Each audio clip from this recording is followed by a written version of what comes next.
بسم اللہ الرحمن الرحیم. ڈیئر ویورز، آج کی اس ویڈیو میں ہم پڑھیں گے سندھی عورتیں، جو کہ جان سٹل وردی نے لکھا ہے. جان سٹل وردی کراچی آیا ہے اور اس نے جب عورت کو دیکھا ہے محنت کرتی ہوئے تو ان کی تعریف کے بغیر نہ رہ سکا. تو جان سٹل وردی 18 جنوری 1935 کو پیدا ہوئے اور نومبر کی 19 تاریخ کو فوت ہو گئے. وہ ایک برٹش لٹریری کریٹک اور پوئٹ تھے.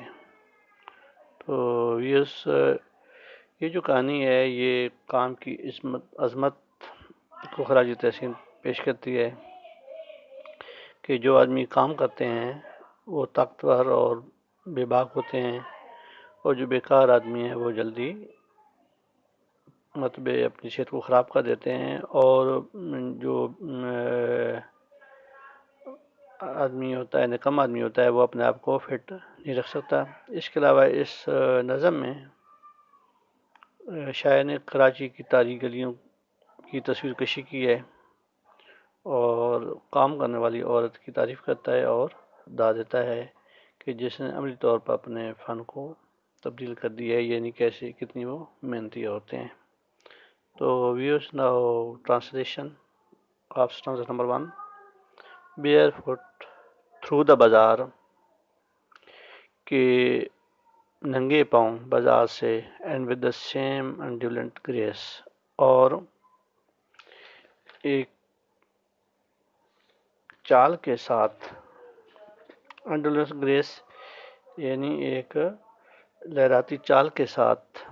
As the cloth blown back from her face, جیسی ہی اس کے چہرے سے یعنی آواز چلتی ہے اور چہرے سے کپڑا ہٹ جاتا ہے یا آنچل ہٹ جاتا ہے.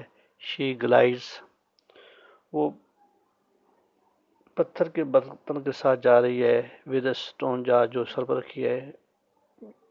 High in her head, and not a ripple in her tread. Tread کہتے ہیں چال کو، رپل لہر کہتے ہیں، اور اس کی جو چال ہے اس میں کوئی بھی اتار چڑھاؤ نہیں ہوتا. تو بیئر فٹ کیا ہوتے ہیں؟ ننگے پاؤں. انڈولنٹ گریس کیا ہوتے ہیں؟ لہراتی چال، اور گلائڈس چلنا ہوتا ہے، اور ٹریڈ چال، اور رپل لڑکھڑاتی. یعنی ننگے پاؤں بازار سے وہ گزر رہی ہے اور اس کی لہراتی چال کے ساتھ جب ہوا اس کے چہرے سے پردہ ہٹاتی ہے، وہ پتھر کے برتن کے ساتھ جا رہی ہے، انہیں سر پہ رکھا ہوا ہے. اتنے بوجھ کے باوجود اس کے جو چال ہے اس میں کوئی بھی اتار چڑھاؤ نہیں ہو رہا، یعنی بالکل سیدھی جا رہی ہے نا. اس کے بعد ہے واچنگ ہر کراس اریکٹ، یعنی اس نے دیکھا. اریکٹ ہوتا ہے سیدھا کھڑا ہونا، یعنی اس نے دیکھا کہ وہ بالکل سیدھی چل رہی تھیں.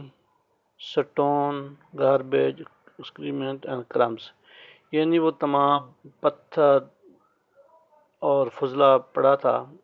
Of glass in the Karachi slums, Karachi کی جو تاریخی گلیوں میں، یعنی یہ ساری چیزیں مشکلات ہیں.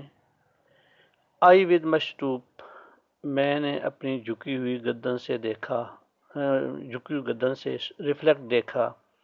دے اسٹینڈ مور اسٹریٹ، تو وہ زیادہ مجھے سیدھی کھڑی نظر آئیں. وہ learn to walk beneath a weight, انہوں نے بینیتھ ہے نیچے، انہوں نے وزن کے نیچے چلنا سیکھ لیا ہے. تو شاید کہتا ہے کہ میں دیکھ رہا ہوں اسے اکڑ کر تن کر چلتے ہوئے. پتھر، کوڑا کرکٹ، فضلے اور روٹی کے ٹکڑے اور شیشے کے ٹکڑے سے گزرتا ہوا کراچی کی تنگ گلیوں سے میں اپنے جھکی ہوئی جسم دیکھتا ہوں، تو مجھے محسوس ہوتا ہے کہ وہ لوگ زیادہ مضبوط اور تندرست ہوتے ہیں جو کہ بوجھ اٹھا کر چلنا سیکھ جاتے ہیں. کہتے ہیں جو تن آسانی ہے وہ ہمیں فٹنس نہیں دیتی، بلکہ جو مشکل حالات ہیں، جو لوگ کام کرتے رہتے ہیں، وہ زیادہ پرسکون ہوتے ہیں. تو we've now look at the script. Take care.